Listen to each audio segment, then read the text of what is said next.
Finally আমরা ইউরোপে bro, ইউরোপের রোড দিয়ে পার হচ্ছে এখন।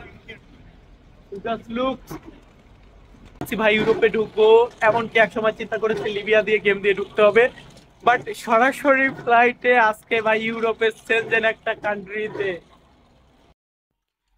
সো গাইস, এখন হচ্ছে বাড়ি থেকে বের হচ্ছিলাম। তো বাড়ি থেকে বের হওয়ার সময় ভিডিওটা করেছিল। তো এই টাইমটা হচ্ছে খুবই খারাপ লাগে। সকলেই তো বুঝতে পারছেন, যখন সবাইকে ছেড়ে চলে আসি। তো তারপরে বাড়ি থেকে আমরা গাড়িতে উঠলাম, বন্ধু বান্ধব সবাই আমরা উঠলাম। আমার যে সকল বন্ধু বান্ধব ছিল প্রায় আমরা 10 জনের উপরে, 10 জন 12-13 জনের মতো আমরা চলে এসেছিলাম গাড়িতে করে। সবাই একে একে উঠতেছে অ্যান্ড সবাই বাইরে দাঁড়িয়ে রয়েছে। এই টাইমটা তো মানে বলে প্রকাশ করার মতো না যে এই টাইমে কেমন লাগে। তো তারপরেও যদিও এখন কি করার আছে, যেতে তো হবেই। সবাই বাইরে রয়েছে অ্যান্ড আমি এই মাঝখানে সবার মাঝে, যদিও এটা কোনো ভিডিও করেছিলাম না, বাট ভিডিওটা করেছিলাম যাতে সবাই খুশি হয়, সবারই মন খারাপ। অ্যান্ড এই টাইমটাতে খুবই খারাপ লাগে। আমরা এয়ারপোর্টে চলে আসার পরে করলাম কি, সবার সাথে দেখাশোনা করলাম অ্যান্ড সবার কাছ থেকে, বন্ধু বান্ধবদের কাছ থেকে বিদায় নিয়ে বাবার কাছ থেকে বিদায় নিলাম।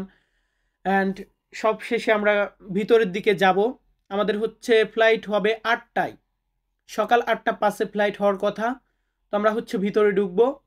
তো এখন প্রায় ভোর 5টা বাজে। এ হচ্ছে আমার বাবা, বাবার কাছ থেকে বিদায় নিয়ে ভিতরে যাব এখন। আমার ছোট ভাই রয়েছে। তো আমি হচ্ছে এখন ফার্স্টে যাব হচ্ছে দুবাইতে, তারপরে যাব হাঙ্গেরিতে। তো আমরা এখন ভিতরের দিকে যাব। আমরা ভিতরে চলে আসলাম ভাইয়া অ্যান্ড ফিল থাকতে হবে, ভিতরে ঠিক আছে? এসে প্যারা নেওয়া বাইরে যাবে না। সবাই দাঁড়িয়ে তুমি রয়েছে। আগে দাও। ভাই এখানে যদিও আগে দাও, আগে দাও। সকলেই হাসি খুশি বেড়াচ্ছি, বাট এই টাইমটাতে কিন্তু মনটা খুবই খারাপ থাকে, বাইরে সবাই রয়েছে। তো আমরা করলাম কি, টার্মিনাল 1 দিয়ে ঢুকেছিলাম একদম লাস্ট পজিশনে। আমাদের ফ্লাইট হচ্ছে ফ্লাই দুবাই। চলো। ফ্লাই দুবাই আমাদের হচ্ছে 8টা 5-এ ফ্লাইট হবে। তো আমরা সামনে যাব। তো গাইস, আমাদের আবারও একটা আমি সুযোগ পেয়ে গেলাম বাইরে যাওয়ার জন্য। এই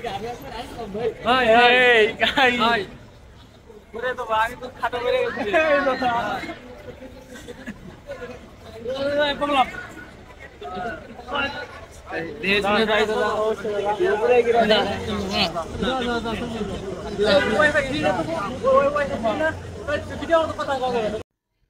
সো গাইস, ওদেরকে কিন্তু অনেক রিকোয়েস্ট করে আমি বাইরে গিয়েছিলাম। বাইরে যাওয়ার যদিও অনুমতি নেই।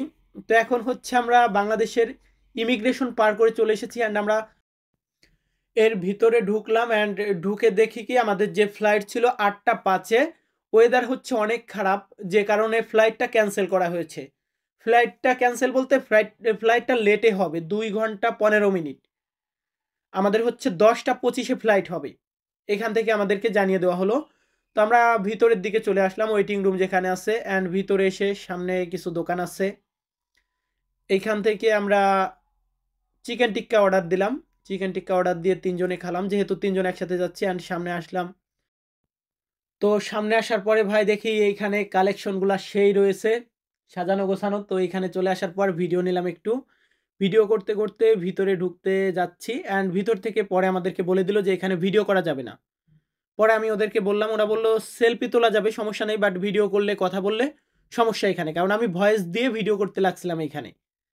তো আমরা এরপরে চলে আসলাম হচ্ছে মানে প্রায় 10টা 25, 10টা 20-এর মতো কাছাকাছি বেজে গেছে। এখন আমরা বিমানের জন্য হচ্ছে বাইরে দাঁড়িয়ে আছি, আমাদের টিকিট চেক করে ভিতরে ঢুকতে দিবে। তো এরপর আমরা সকলে ওয়েট করলাম অ্যান্ড আমাদেরকে বাসে আনা হলো। এয়ারপোর্টে একটা বাসে নিয়ে, বাসের থেকে আমাদের হচ্ছে বিমানে নিয়ে যাচ্ছে এখন। তো সকলেই ভিতরে বসে আছে অ্যান্ড আমার একটা দাদা আমাকে ব্যবস্থা করে দিয়েছিল সামনে বসার জন্য। তো আমার পাশেই আছে, সেও বসে আছে, ভিডিওর আমি করতেছি, আমার পাশেই বসে আছে। অ্যান্ড আমরা হচ্ছে বিমানের কাছাকাছি চলে আসলাম। তো এরপর আমরা হচ্ছে বিমানে উঠবো। বাংলাদেশ থেকে বিমানটা হচ্ছে অনেক লেটে ছাড়লো ভাই, 8টা 5-এ হওয়ার কথা ছিল, যে কারণে আমরা ভোর রাতে এখানে চলে এসেছি। ভোরে আমরা এয়ারপোর্টের ভিতরে ঢুকেছি। এমনিতেই তো 3 ঘন্টা আগে ঢুকতে হবে, 3 ঘন্টা প্লাস আরও 2 ঘন্টার উপরে লেট হয়েছে, ধরুন আরও 2.5 ঘন্টা, প্রায় 5.5 ঘন্টার মতো আমরা এয়ারপোর্টে আমরা সময় কাটিয়েছি। তো এখন হচ্ছে আমরা বিমানে উঠতেছি। এখন আমরা ভিতরে যাব। এইটা হচ্ছে ফ্লাই দুবাই।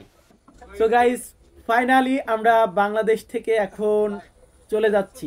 বাংলাদেশ থেকে এখন কোথায় যাব? আমরা হচ্ছে এখন যাব দুবাইতে, ঢাকা টু দুবাই ফার্স্ট, দেন ওইখান থেকে আমরা হাঙ্গেরির দিকে যাব।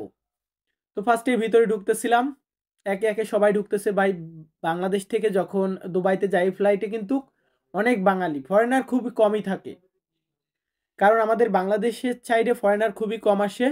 অ্যান্ড এই সাইড থেকে যে ফ্লাইটগুলো হয় এটা কিন্তু খুবই কম ফরেনার থাকে, বেশিরভাগই আমাদের বাংলাদেশিরা অনেকেই সৌদি দুবাই যাবে। অ্যান্ড হাঙ্গেরির জন্য ভাই আমরা মনে হয় 2টা ট্রানজিট বা 2টা বিমানে এসেছি, জাস্ট আমরা 3জন ছিলাম আজকে। তো আমরা ইতিমধ্যে ঢুকতেছি অ্যান্ড আমার সিটগুলা খুঁজতেছি। আমাদের সিট হচ্ছে 19A আমার seat number, and 19A B C হচ্ছে আমাদের 3জনের। তো গাইস দেখুন, মোটামুটি কিন্তু খুব ভালো পরিবেশ। অ্যান্ড উপরে হচ্ছে আমরা এখন ব্যাগ রাখতে হবে, উপরে আমাদের ব্যাগ রাখার জায়গা আছে। আমরা সবাই যার যার সিটে হচ্ছে বসে গেলাম, তারপরে আমরা সিট বেল্ট পরে নিলাম। এখন হচ্ছে আমাদের এখান থেকে ফ্লাই করবে। তো একটু বাহির সাইডের দিকে দেখাই। বাহির সাইডের ওয়েদারটা হচ্ছে সকাল টাইম তো অনেকটা কুয়াশা ছিল, যে কারণে আমাদের হচ্ছে 2 ঘন্টা লেট হয়েছে। তো অলরেডি কিন্তু আমাদের যে ফ্লাইটটা হচ্ছে একটু দেখুন, আমরা এখন আস্তে আস্তে হচ্ছে উপরের দিকে যাচ্ছি। কুয়াশার কারণে কিন্তু আশেপাশে কিছুই দেখা যায় না।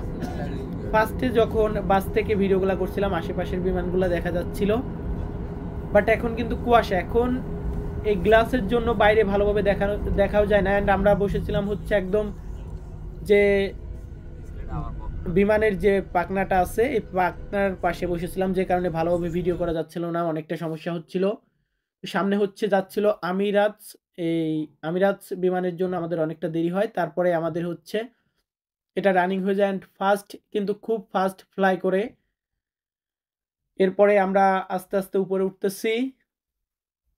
অনেকটা কুয়াশা, মেঘ, যে কারণে কিন্তু কিছু দেখা যাচ্ছে না। তো নিচের দিকে দেখতে গেলে ঢাকা শহর কিছুটা দেখা যাচ্ছে। Good bye Dhaka city. তো আমরা প্রায় 1 থেকে 1.5 ঘন্টার মতো ফ্লাই করার পরবর্তীতে, মানে বিমান ফ্লাই করার পরবর্তীতে আমাদের হচ্ছে এখানে ফুড নিয়ে আসলো। এখানে আমাদের দিয়েছে কি চিকেন বিরিয়ানি অ্যান্ড সাথে একটা ছোট্ট কাপে এখানে হচ্ছে পানি দেয়। তো আমরা এরপরে সকলেই আস্তে আস্তে যার যার মতো চিকেন বিরিয়ানিটা খেয়ে নিলাম।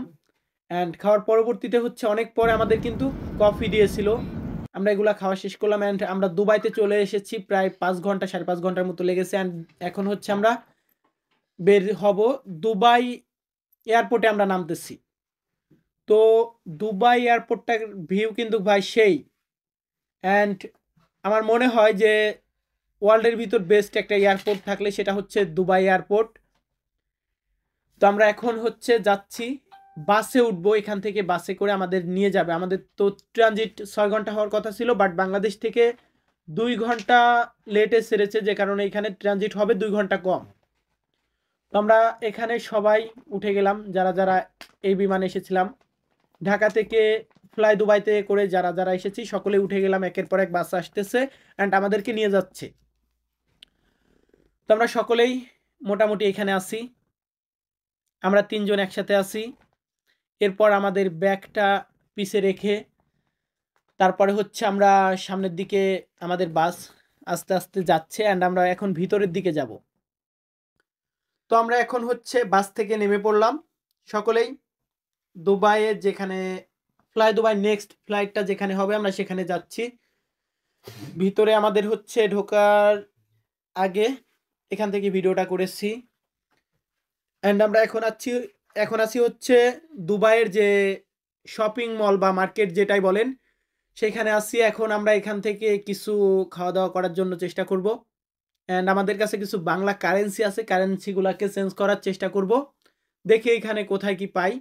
ফার্স্ট ইম্পর্টেন্ট হচ্ছে আমাদের মোবাইলগুলো চার্জ দিতে হবে, যে কারণে এখানে অনেকটা প্রবলেম হচ্ছিল।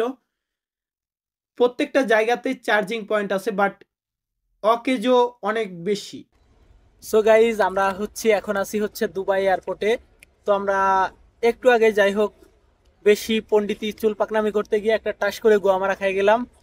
দেখুন এই যে আমার পাশে দাদা দাঁড়িয়ে আছে। আমরা বাংলা টাকার 1,000 টাকা দিয়ে দুবাইয়ের 17 টাকা পেয়েছি, এখানে 17 টাকা। তো আমরা ভাবলাম কিছু কিনে খাবো। তো এখানে গিয়েছি, একটা পিৎজার দাম করলাম, পিৎজা না বার্গার, বার্গার দাম করলাম। তো এটার দাম 55 দিরহাম চাচ্ছে, দুবাইয়ের 55 দিরহাম। তো আমরা 1,000 টাকা দিয়ে পেয়েছি 17 টাকা। তো 55 দিরহাম যদি কিনতে যাই, প্রায় 3 থেকে 4 হাজার টাকার বাস একটা চলে যাবে। তো আমরা দেখুন বাইরে কিন্তু এটা 30-32 টাকা বাংলা টাকার খুচরাতে বিক্রি হয় বা আমরা কিনতে পারি, বাট এয়ারপোর্টে এসে ওদের থেকে এক্সচেঞ্জ করেছি, আমরা পেয়েছি কত, প্রায় বাংলা টাকা 58 টাকার মতো বা 54 টাকার মতো করে, এমনটাই নিয়ে আমাদেরকে দিয়েছে 1 দিরহাম করে।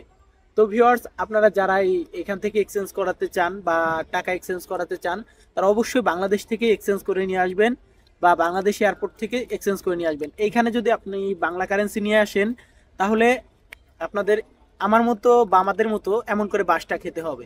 তো অবশ্যই সকলে বাংলাদেশ থেকেই চেষ্টা করবেন বাংলা কারেন্সিগুলো যেন আর এই দেশগুলোতে না নিয়ে আসে। তো দুবাই আমাদের টাইম শেষ। এখন আমরা দুবাই থেকে বিমানে উঠব। দুবাই থেকে আমরা যাব হাঙ্গেরি বুদাপেস্ট, বুদাপেস্ট এয়ারপোর্টে যাব।